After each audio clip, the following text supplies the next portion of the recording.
In the news tonight, Jordan joins the world in marking International Women's Day, a day to reflect on achievements and shortcomings, as well as steps needed to further empower women to enjoy equitable opportunities. The United Nations Syria envoy plans to start substantive peace talks by the 14th of this month, according to his spokeswoman, 5 days later than his planned start that was due tomorrow.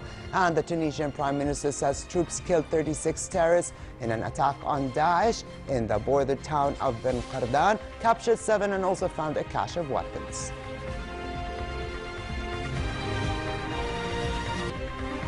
Good evening and welcome to a new edition of the news. Here are the details.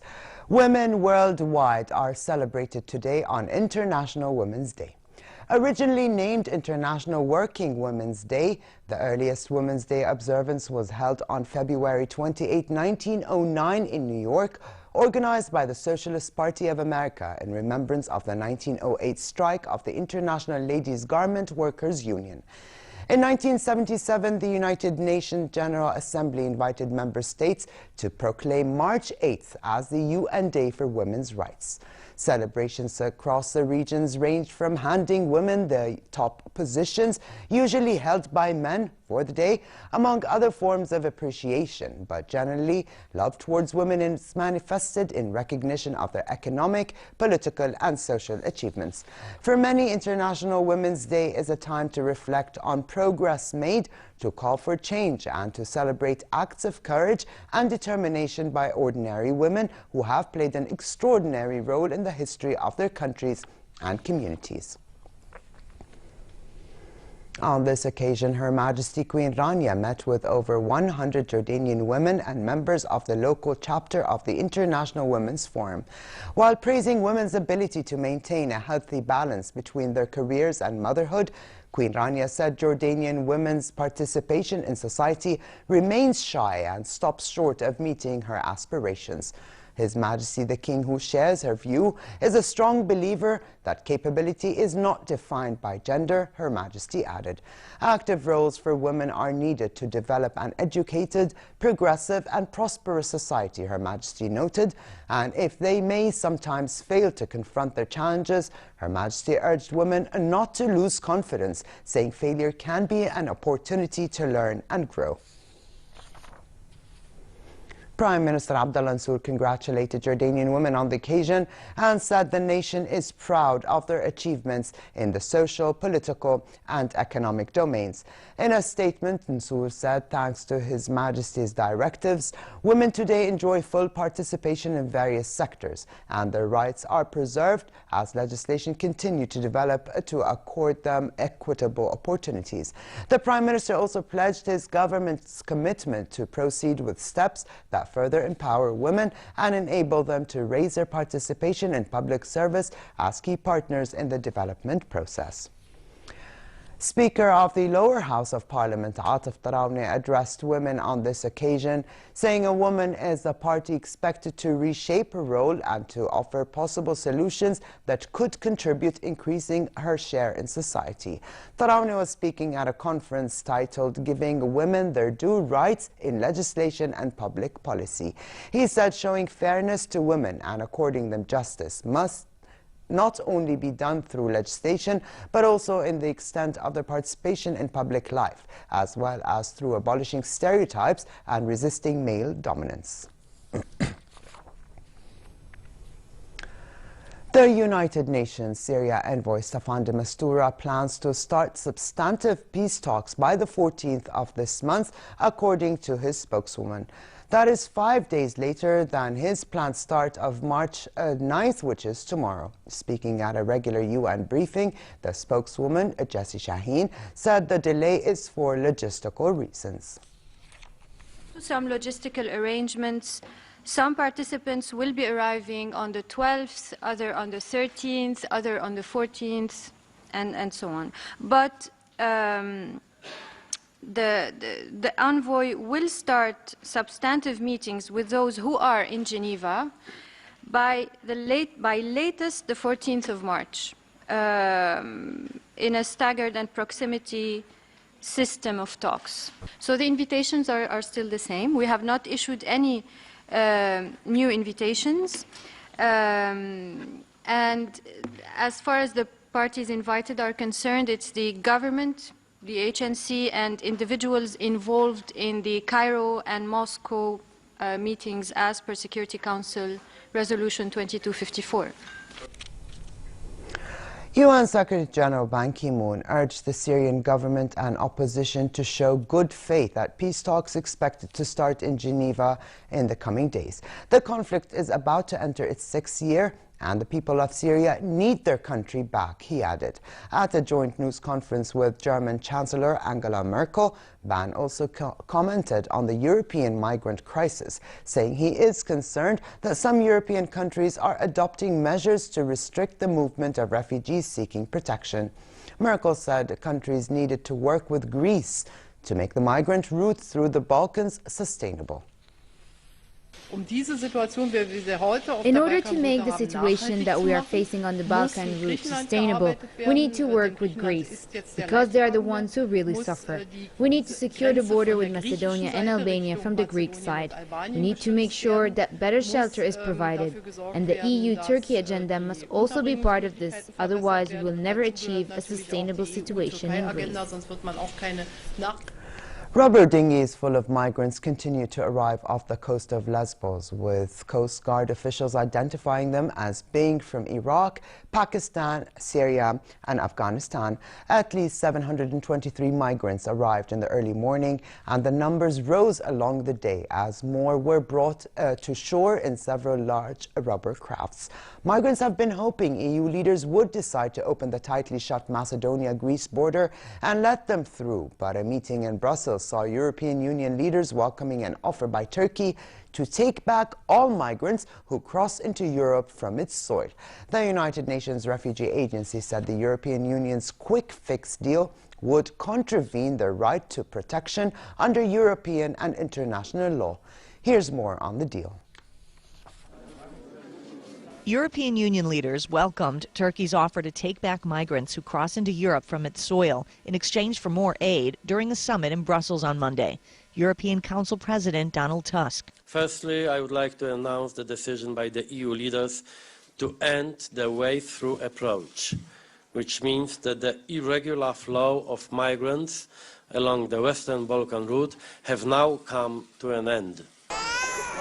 Turkish Prime Minister Ahmet Davutoglu said they would take back all migrants who enter Europe from Turkey, including Syrian refugees and those intercepted in its territorial waters. In exchange, they want more funding to help Syrian refugees stay in Turkey, faster EU membership talks, and quicker visa-free travel. German Chancellor Angela Merkel called the plan a breakthrough. Details of the plan still need to be worked out. EU leaders will meet next week for more discussions. The UN has said that the EU should not shut its doors and should be willing to take in hundreds of thousands more refugees from Turkey. And here at home, a total of 104 new Syrian refugees from various age groups were allowed into the kingdom through various crossing points in the last 48 hours. Border guards as well as the Jordanian Royal Medical Services team provided the refugees with urgent assistance and medical attention before they were transferred to their respective shelters and refugee camps. 3 Palestinians were killed by Israeli security forces after allegedly carrying out separate attacks in occupied East Jerusalem and other parts of the West Bank. Also today, Israeli security forces sealed shut the West Bank home of a Palestinian who allegedly killed an Israeli policeman in November. In one incident, Israeli police said a Palestinian woman in her 50s attempted to stop Israeli security in Jerusalem's Old City and was shot dead. And in another incident, and also according to Israeli security, a man opened fire on Israeli police before fleeing the scene. They chased and shot him dead. Separately, an attacker stabbed 10 people along the Tel Aviv waterfront, killing 1, later identified as an American tourist. The attacker was also shot dead by police and he was not identified. Israeli forces have killed at least 183 Palestinians in a wave of violence that began in October, most of whom Israel claims were assailants, while others were shot dead during protests. Tunisian Prime Minister Habib al-Sayed said troops killed 36 terrorists in an attack on Daesh in the border town of Ben Qardan and captured 7. At a news conference in Qurtash, al-Sayed confirmed there were casualties and a number of attackers killed in the raid on Ben Qardan yesterday. He said 3 caches of arms, explosives and rockets were found in the town after the attack. Dozens of terrorists had stormed through the border town, attacking army and police posts and triggering street battles during which troops killed and captured terrorists. 12 soldiers and 7 civilians also died during the attack. Al-Sayed told journalists that officials were still investigating whether the group had infiltrated across the frontier from Libya. The attack was one of the worst in Tunisia's history and followed 3 major Daesh assaults last year.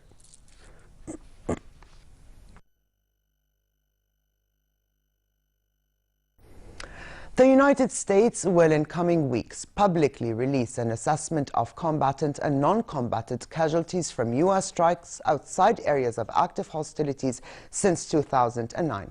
Lisa Monaco, President Barack Obama's assistant for Homeland Security and Counterterrorism, made the announcement in an address at the Council on Foreign Relations in Washington, adding that the data would be released annually in the future.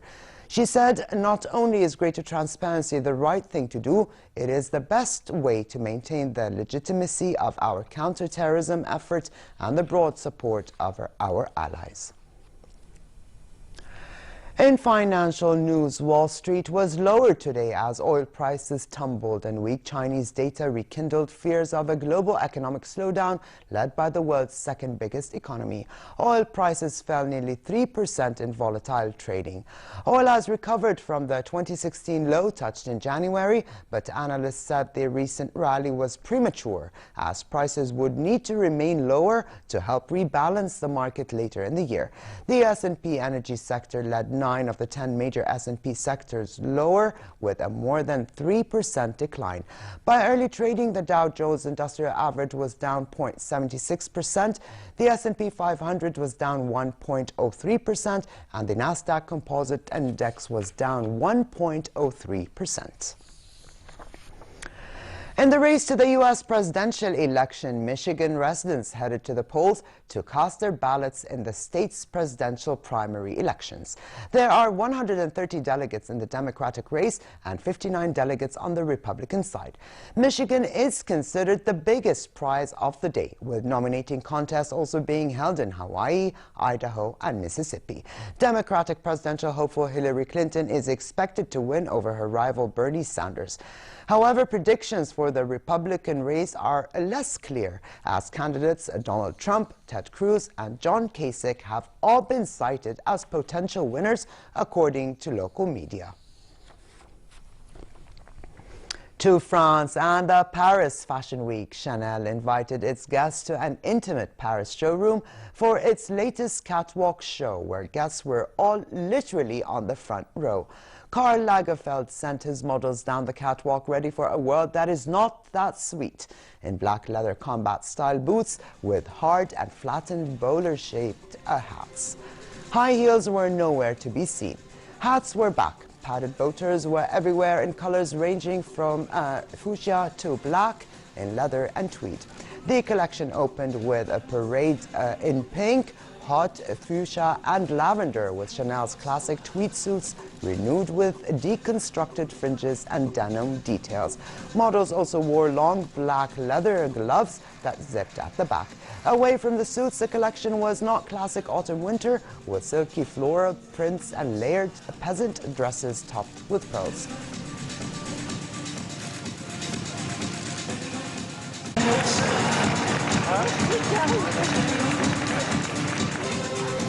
Italian fashion powerhouse Valentino evoked the ballet at the debut of its fall-winter 2016-2017 ready-to-wear collection.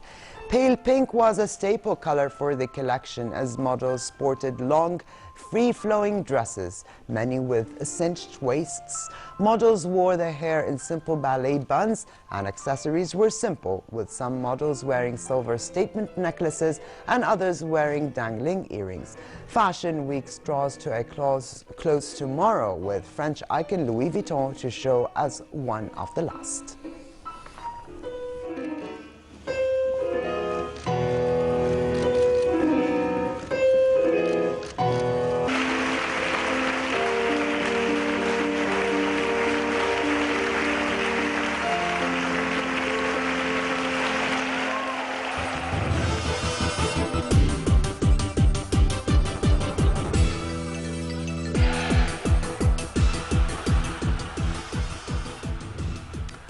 Russian tennis star Maria Sharapova, the highest paid woman in sports, said that she failed a drug test at the Australian Open due to a substance she has been taking for 10 years for health issues.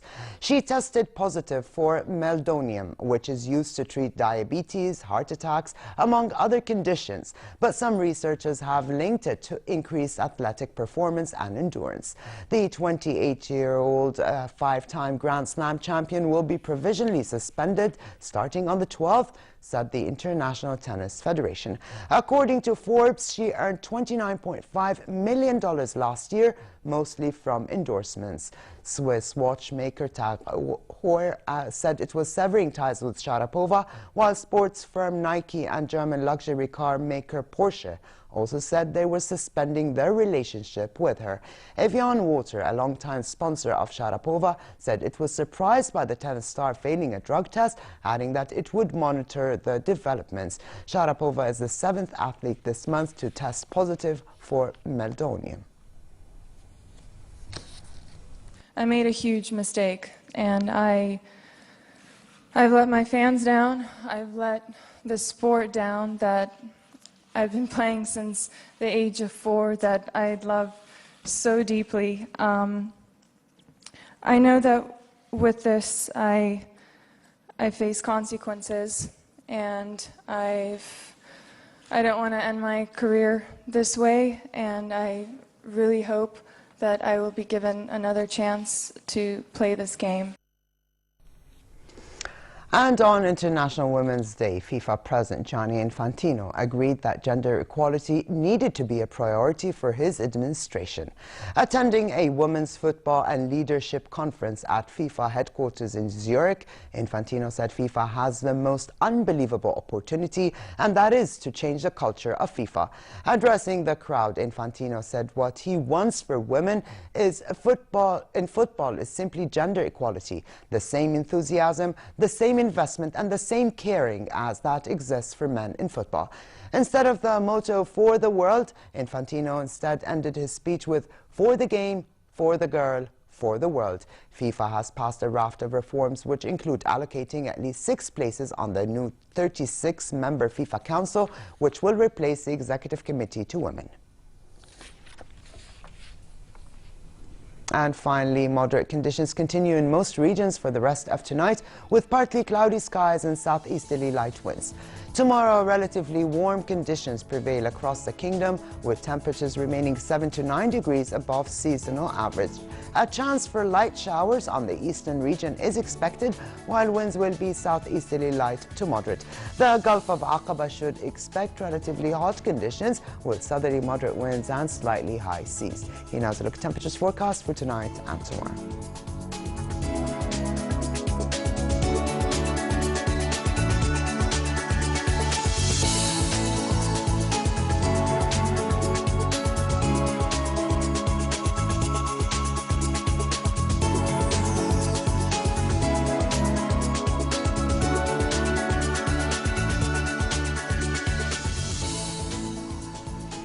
And to close, here's a reminder of the day's top stories.